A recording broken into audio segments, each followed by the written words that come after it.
मेरा पानी उतरता देख मेरे किनारे पर घर मत बसा लेना। मेरा पानी उतरता देख मेरे किनारे पर घर मत बसा लेना। मैं समंदर हूं, लौट कर वापिस आऊंगा। मेरी हिम्मत को परखने की गुस्ताखी ना करना। पहले भी कई तूफानों का रुख मोड़ चुका हूं मैं। सवाल जहर का नहीं था, सवाल जहर का नहीं था, वो तो मैं पी गया। तकलीफ लोगों को तब हुई जब पीकर भी मैं जी गया। 6 साल की उम्र में पिता के अपमान का बदला स्कूल छोड़ कर लिया। घर में ही सियासत का कहकहरा सीखा। चुनावी मैदान में उतरा तो 22 की उम्र में पार्षद चुना गया। 27 की उम्र में मेयर बना। सियासी खेल में इतना माहिर कि 44 की उम्र में राज्य का सीएम बना। अब 54 की उम्र में राज्य के सियासी चाणक्य को मात दे दी, जिसने सियासत में अपमान को अपनी ताकत और जीत को अपना हथियार बनाया और सभी रुकावटों को एक के बाद एक दरकिनार कर आगे बढ़ता रहा और अब एक बार फिर सीएम पद की शपथ लेने को तैयार है। ये किस्सा किसी और का नहीं बल्कि महाराष्ट्र बीजेपी के सबसे बड़े नेता देवेंद्र फडणवीस का है। तो आइए विस्तार से जानते हैं इस रिपोर्ट में देवेंद्र फडणवीस के सियासी सफर के बारे में। नमस्कार, मैं प्रमोद यादव और आप देख रहे हैं जनसत्ता।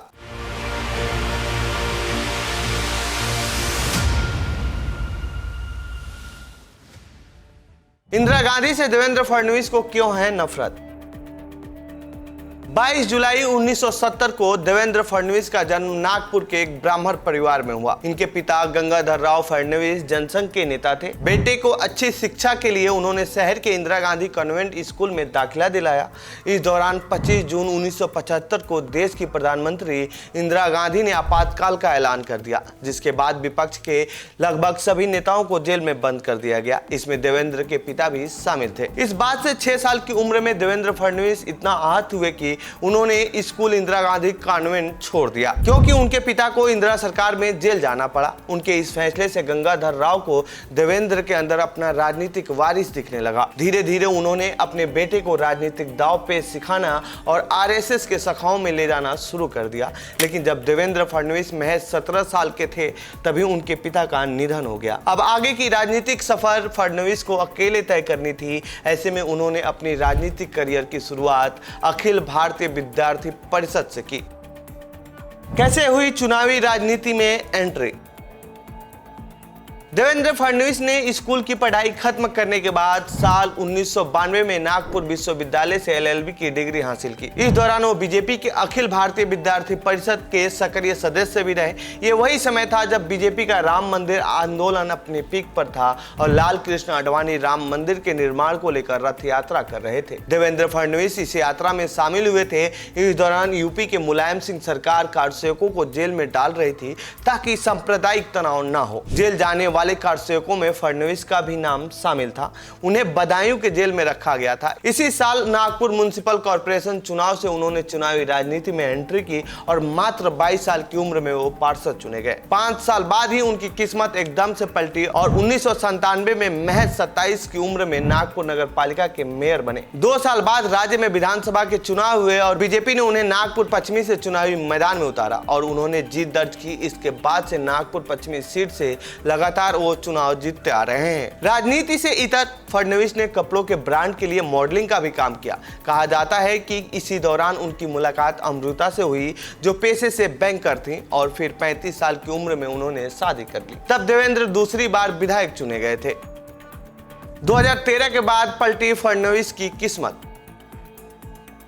अब तक देवेंद्र फडणवीस एक विधानसभा तक ही सीमित थे, लेकिन असल में इनकी किस्मत पलटी साल 2013 में। महाराष्ट्र में साल 2009 के विधानसभा के चुनाव में बीजेपी को मात्र 46 विधानसभा सीटें मिली थी। उस समय महाराष्ट्र की सियासत में शरद पवार और बाला साहब ठाकरे का दबदबा हुआ करता था। उस समय बीजेपी शिवसेना एक साथ गठबंधन में चुनाव लड़ती थी, लेकिन उनकी स्थिति वही थी जो अभी के दौर में शिवसेना की है। गठबंधन में तो थे, लेकिन केवल विचारधारा की वजह से वो किसी चीज को लेकर बार्गेन मेंटेन करने की स्थिति में नहीं थे। इस बीच 17 नवंबर 2012 को बाला साहब ठाकरे का निधन हो गया। ये वही समय था जब बीजेपी महाराष्ट्र में पावर टसल की वजह से पूरी तरह खत्म हो रही थी। ऐसे में बीजेपी को कोई ऐसा नेता चाहिए था जो एकनाथ खड़से, नितिन गडकरी और पंकजा मुंडे के खेमे से न हो। ऐसे में बीजेपी की केंद्रीय नेतृत्व ने देवेंद्र फडणवीस पर अपना दांव लगाया और उन्हें महाराष्ट्र बीजेपी का अध्यक्ष बनाया। फडणवीस ने राज्य में बिखरी पड़ी पार्टी और गठबंधन को हिंदुत्व और करप्शन के नाम पर एकजुट किया। साल 2014 में राज्य में विधानसभा के चुनाव हुए।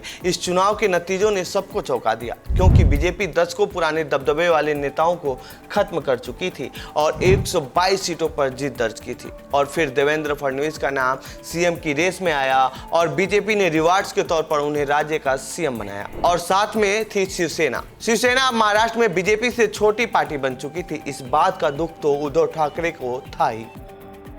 उद्धव के धोखे को भुला न सके देवेंद्र फडणवीस। देवेंद्र फडणवीस पहले ऐसे बीजेपी के नेता हैं जिन्होंने महाराष्ट्र सीएम के रूप में 5 साल का कार्यकाल पूरा किया था। इस सरकार में शिवसेना गठबंधन में थी। फिर साल 2019 आया और फडणवीस सरकार का पहला कार्यकाल खत्म हुआ। राज्य में विधानसभा चुनाव के ऐलान हुए। हमेशा की तरह हिंदुत्व के मुद्दे पर बीजेपी और शिवसेना एक साथ चुनावी मैदान में उतरी। इस चुनाव में बीजेपी गठबंधन को बहुमत मिला, लेकिन 2014 के मुकाबले बीजेपी की सीटों में कमी हुई। बीजेपी 122 से 105 सीटों पर रह गई और शिवसेना ने 56 सीटों पर जीत दर्ज की। इसके अलावा एनसीपी को 54 और कांग्रेस को 44 सीटों पर जीत मिली थी।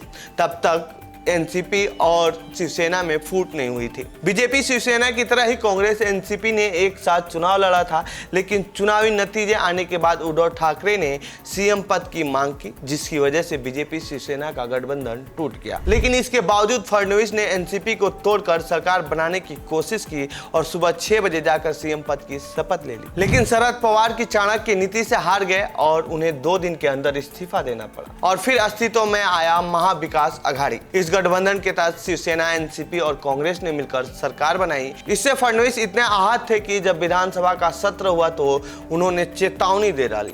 मेरा पानी उतरता देख मेरे किनारे पर घर मत बसा लेना। मेरा पानी उतरता देख मेरे किनारे पर घर मत बसा लेना। मैं समंदर हूं, लौट कर वापिस आऊंगा। फडणवीस के इस शायरी का उस समय उनके विरोधियों ने खूब मजाक बनाया, लेकिन वो अपने इरादे पर डटे रहे और पर्दे के पीछे से वो अपना काम करते रहे। तारीख 21 जून 2022 महाराष्ट्र का सबसे ताकतवर शख्स यानी मुख्यमंत्री उद्धव ठाकरे वो बेहद परेशान थे, क्योंकि उनका सबसे बड़ा नेता यानी एकनाथ शिंदे फोन नहीं उठा रहे थे। तब तक महाराष्ट्र की सियासी गलियारों में बगावत की चर्चाएं तेज हो गई थी। फिर भी उद्धव को लगा वो सरकार बचा लेंगे, क्योंकि उनके साथ महाराष्ट्र का चाणक्य शरद पवार थे। लेकिन देखते ही देखते शिंदे 35 से ज्यादा विधायक लेकर सूरत पहुंच गए। फिर क्या, गेंद बीजेपी के पाले में आई और उसने गोल कर दिया और उद्धव की सरकार गिर गई। बीजेपी ने शिंदे को सीएम बनाया और देवेंद्र फडणवीस को डिप्टी सीएम। कुछ समय शरद पवार की एनसीपी भी तोड़ दी और अजित पवार को डिप्टी सीएम बना दिया। महाराष्ट्र की राजनीति के दिग्गज उद्धव ठाकरे और शरद पवार देखते ही रह गए और दोनों की पार्टी फडणवीस ने तोड़ दी। साल 2024 में लोकसभा का चुनाव हुआ। इस चुनाव में विपक्ष इंडिया गठबंधन के तहत लड़ा। इस गठबंधन में शिवसेना, यूबीटी, एनसीपी, शरद और कांग्रेस महाराष्ट्र में एक साथ लड़ रही थी। इनका सामना महायुति यानी बीजेपी, शिवसेना शिंदे और एनसीपी अजित पवार से था। इस चुनाव में महायुति की हार हुई। महायुति को मात्र 18 सीटें मिली, जबकि इंडिया गठबंधन को 30 सीटों पर जीत मिली। इस नतीजे के बाद ऐसा लगा जैसे एक बार फिर फडणवीस कमजोर हो गए हैं, लेकिन पार्टी का विश्वास उन पर बना रहा। फडणवीस ने विधानसभा चुनाव की रणनीति नए सिरे से तैयार की और मात्र 5 महीने के अंदर नतीजे पलट दिए। जब महाराष्ट्र विधानसभा के नतीजे आए तो सारे राजनीतिक जानकार देखते ही रह गए। बीजेपी ने सारे रिकॉर्ड तोड़कर पहली बार 132 सीटों पर जीत दर्ज कर सबसे बड़ी पार्टी बनी। तो वहीं शिवसेना शिंदे को 57 सीटों पर जीत मिली, जबकि एनसीपी अजित पवार को 41 सीटों पर जीत मिली। ऐसे में महाराष्ट्र के 288 विधानसभा सीटों में से महायुति ने 230 विधानसभा सीटों पर जीत दर्ज की है और इस जीत का पूरा श्रेय देवेंद्र फडणवीस को जाता है। इस जीत से फडणवीस ने शरद पवार, उद्धव ठाकरे के सियासत को लगभग खत्म कर दिया है। अब देवेंद्र फडणवीस कमबैक मैन देवेंद्र फडणवीस कहे जा रहे हैं। तो ये थी देवेंद्र फडणवीस से जुड़ी हमारी रिपोर्ट। आपको कैसी लगी यह रिपोर्ट कमेंट बॉक्स में बताएं। साथ ही इस पूरे मामले पर आप क्या कहना चाहते हैं कमेंट बॉक्स में लिखें। बाकी देश दुनिया की खबरों के लिए बने रहिए जनसत्ता के साथ। धन्यवाद।